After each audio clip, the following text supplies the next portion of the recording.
حسین شہنشاہ حسین شاہ حسین شاہ حسین شہنشاہ حسین شاہ حسین شاہ حسین شہنشاہ حسین۔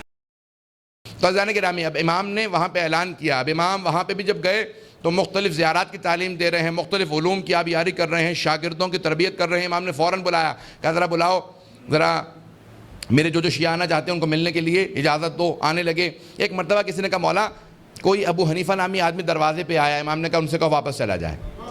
توجہ کیجئے گا، ان سے کہو واپس چلا جائے۔ میں توہین نہیں کر رہا ہوں، میں تاریخ کو پیش کر رہا ہوں، بڑے احترام سے نام لے رہا ہوں، اور میں کوئی بھی کسی کی دل آزاری کا قصد نہیں رکھتا، سب کی توجہ ہو میرے ساتھ۔ امام نے کہا کہ ان سے کہو کہ واپس چلے جائیں۔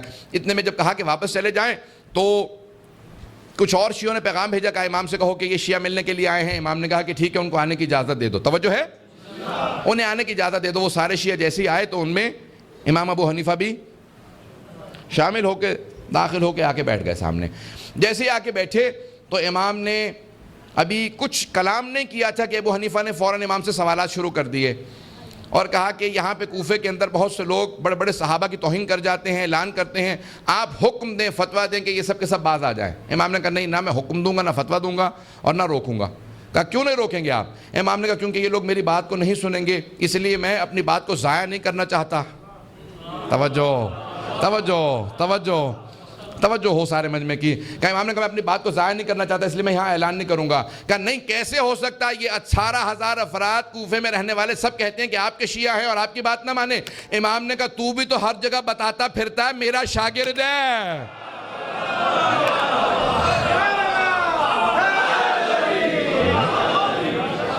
تو ہر جگہ بتاتا پھرتا میرا شاگرد ہے، میرا ماننے والا ہے، کیا تو میری بات کو مانتا ہے؟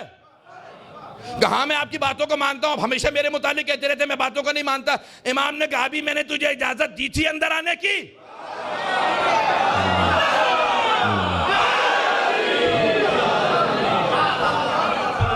کیا ابھی میں نے اجازت دی تھی؟ کہ نہیں آپ نے اجازت نہیں دی۔ امام نے کہا تو بغیر اجازت کے آیا نا، بغیر اجازت کے تو نے سوال کیا؟ میں اپنے انداز سے پیش کر رہا ہوں۔ امام کے کلام کو جب پیش کرتا ہوں جذبات ویسے ہی بلند ہو جاتے ہیں۔ امام نے کہا بغیر اجازت کے تو آیا، بغیر اجازت کے سوال کیا، بغیر اجازت کے بولے چلا جا رہا ہے، جب تو نہیں سنتا شاگرد ہو کے تو کیا توقع رکھتا ہے کہ سارا ملک میری باتیں سنتا پھرے گا؟ نہ میں روکوں گا، نہ میں حکم دوں گا، جو جس کی توہین کرتا رہے۔ امام نے کہا میں نے سنا کہ تو بھی فتوے دینے لگا۔ توجہ ہو۔ امام نے کہا میں نے سنا کہ تو بھی فتوے دینے لگا۔ کہا کہ ہاں فتویٰ دیتا ہوں۔ امام نے کہا اچھا بتا مجھے کہاں سے فتویٰ دیتا ہے؟ تو کیا قرآن کے محکم و متشابہ میں تمیز کرتا ہے؟ تجھے محکم و متشابہ کا پتہ ہے؟ کہاں پتہ ہے؟ امام نے کہا ناسخ و منسوخ کو جانتا ہے؟ توجہ ہے؟ کہا ناسخ و منسوخ کو جانتا ہے؟ کہا جانتا ہوں۔ امام نے کہا مدنی مکی میں تمیز رکھتا ہے؟ کہا تو کیا شان نزول سے متعلق جانتا ہے؟ تعویل و تفسیر میں فرق کرتا ہے؟ اس نے کہا سب جانتا ہوں۔ امام نے کہا اچھا میں سوال کرتا ہوں، جواب دے، وقت نہیں ہے کہ تفصیل میں جا سکوں۔ امام نے ایک مرتبہ سوال کیا، اس نے کہا ایک اور سوال کر لیجیے، یہ والا جواب میرے ذہن میں نہیں ہے۔ بہت لمبا مناظرہ کئی صفحات کا، اگر پیش کروں تو آدھا گھنٹہ لگے گا اور وقت نہیں ہے۔ آخری صرف سوالات پیش کر دوں گا، وقت نہیں ہے۔ اس کو پڑھیں، پورا مولا کا مناظرہ تفصیل سے پڑھیں تاکہ واضح ہو امام کا مکتب کیا۔ امام نے کہا بتا یہ آیات، ان آیات کا جواب دے۔ اس نے کہا نہیں جانتا۔ ایک اور سوال کر لیں۔ امام نے دوسرا سوال کیا قرآن کی آیات سے، کہا نہیں جانتا۔ تیسرا سوال کیا، کہا نہیں جانتا۔ امام نے 5 سوال کیے، کہا نہیں میں قرآن اتنا نہیں جانتا۔ توجہ ہو، میں قرآن اتنا نہیں جانتا، حدیث بہت مجھے محکم و مضبوط ہے، ہزاروں احادیث یاد ہیں۔ امام نے کہا اچھا ذرا اپنے حدیث کے حساب سے اس مسئلے کو بتا، پیغمبر نے یہ حدیث کہاں پہ کہی تھی؟ کہا میرے اس وقت ذہن میں نہیں ہے، دوسری حدیث پوچھ لیں۔ امام نے ایک اور حدیث پوچھی، جب 5 حدیث پوچھ لی، اس نے کہا نہیں حدیث اس وقت ذہن میں نہیں ہے۔ امام نے کہا اچھا قرآن و حدیث سے جب نہیں بتاتا کہاں سے فتویٰ دیتا ہے؟ کہ جب قرآن و حدیث میں نہیں پاتا تو میں قیاس کرتا ہوں، قیاس کرتا ہوں۔ امام نے کہا ذرا اپنے قیاس سے بتا، زنا زیادہ بڑا گناہ ہے یا قتل؟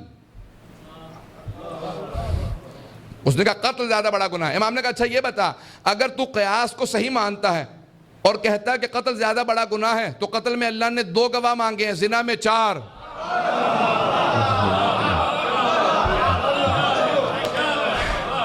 اگر قیاس صحیح ہے، تو کہتا ہے قیاس کے حساب سے جواب دیتا ہے، تو ذرا قیاس کے حساب سے بتا، ابھی تو نے کہا ہے کہ قتل زیادہ بڑا گناہ ہے، وہاں 2 گواہ، زنا میں 4، کیوں؟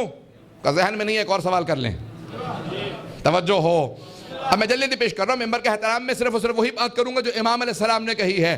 امام نے فوراً کہا مل انجز، زیادہ نجس کیا ہے؟ پیشاب یا منی؟ کہا کہ پیشاب۔ امام نے کہا بتا، اس کے بعد وضو واجب ہے، اس کے بعد غسل، تیرا قیاس کہاں؟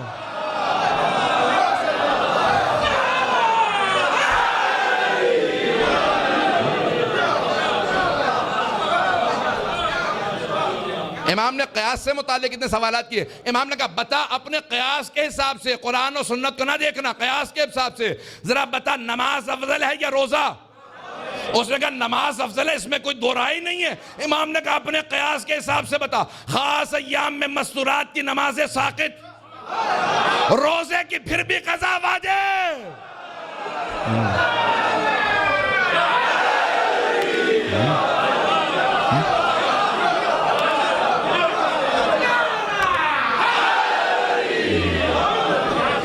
توجہ ہے؟ امام نے کہا ایک اور مسئلہ پوچھ لوں؟ کہا آپ جتنے چاہیے پوچھ لیجئے، میرا ذہن تیار ہو رہا ہے آہستہ آہستہ، آپ بھی تیار ہو جائیے۔ ایک مرتبہ امام نے کہا اچھا تو کہتا ہے نا شریعت کے اندر قرآن میں ہے اگر چور چوری کرے السارق والسارقۃ فاقطعوا ایدیہما، ہاتھ کاٹ دو چور کا، چاہے مرد ہو چاہے عورت، ہاتھ کاٹ دو۔ کہا کتنے درہم پہ؟ کہا کم از کم 50 درہم چرائے ہوں۔ شریعت محمدی میں حکم ہے، پیغمبر نے حکم دیا کم از کم 50 درہم چرائے ہوں تو ہاتھ کاٹ سکتے ہیں، جبکہ ہاتھ کاٹنے کا قصاص 500 ہے۔ ویسے کوئی ہاتھ کاٹ دے تو 500 درہم دینے پڑتے ہیں، غلطی میں کسی کا ہاتھ کاٹ دوں مجھے پھر بھی اس کا قصاص دینا پڑے گا 500 درہم، اور 50 درہم چرانے پہ ہاتھ کاٹ دیں۔ کیا بتا قیاس کے حساب سے شریعت نے ایسا حکم کیوں دیا؟ کہ ان میں سے کوئی مسئلہ ذہن میں نہیں ہے۔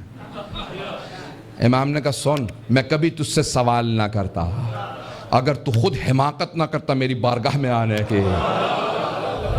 تو چھپا پھرتا رہتا، جہاں مرضی فتوے دیتا رہتا، میں خاموش رہتا۔ جب تو آیا میری بارگاہ میں تو نے جسارت کی سوال کیا، میں نے اس لیے سوالات کیے تاکہ سب پہ واضح کر دوں جعفر ابن محمد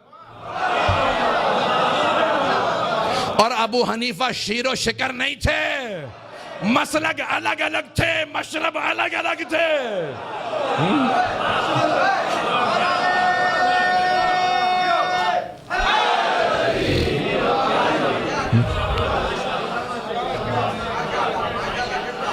کہا اب میں آپ کی ہر بات مانوں گا۔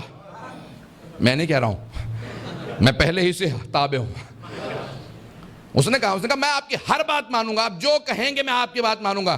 امام نے کہا تو جھوٹ کہتا ہے، تو نہیں مانے گا۔ توجہ سے سنیے گا۔ امام نے کہا تو یہاں سے اٹھ کے جائے گا، سن اذا افتیت، اگر تو فتویٰ دیتا ہے تو حلقت و اہلکت، تو خود بھی ہلاک ہوگا اور جو تیری پیروی کرے گا اسے ان سب کو ہلاک کر دے گا۔ کہا آج سے آپ سے وعدہ، آج کے بعد سے فتویٰ نہیں دوں گا۔ امام نے کہا جھوٹ کہتا ہے، دنیا کی محبت تیرے دل میں اتنی رچ بس چکی ہے، تو یہاں سے اٹھ کے باہر جائے گا، پھر میری توہین کرے گا، پھر کہے گا فتویٰ دوں گا۔ کیا نہیں؟ ایک مرتبہ اٹھ کے باہر گیا، سارے کہنے لگے مولا اتنی تنبیہ کی اثر ہوگا؟ امام نے کہا جو کہہ چکا وہ سامنے کہا، پیچھے سے نہیں۔ توجہ، میں نے پیچھے نہیں کہا، اس کے سامنے اس کے منہ پہ کہا میں جانتا ہوں یہی کچھ ہوگا۔ کیا ہوا؟ اسی مہینے اس نے کہا یہ بزرگ ہو چکے ہیں، ایسی ہی باتیں کرتے رہتے ہیں، ہمیشہ مجھے ڈانٹتے ہی رہتے ہیں۔ حضران گرامی، کبھی ایسا نہ ہو، امام کی ڈانٹ محبت کی ڈانٹ ہوتی ہے۔ کہیں ایسا نہ ہو کہ انسان امام علیہ السلام کا بغض اپنے دل میں رکھ لے، نفرت رکھ لے۔ جتنے مکتب ہیں وہ اپنی اپنی دوبارہ اصلاح کریں کہ ہم آیا آل محمد کے تابع دار ہیں یا نہیں۔ پتہ نہیں بات واضح ہو رہی ہے یا نہیں ہو رہی۔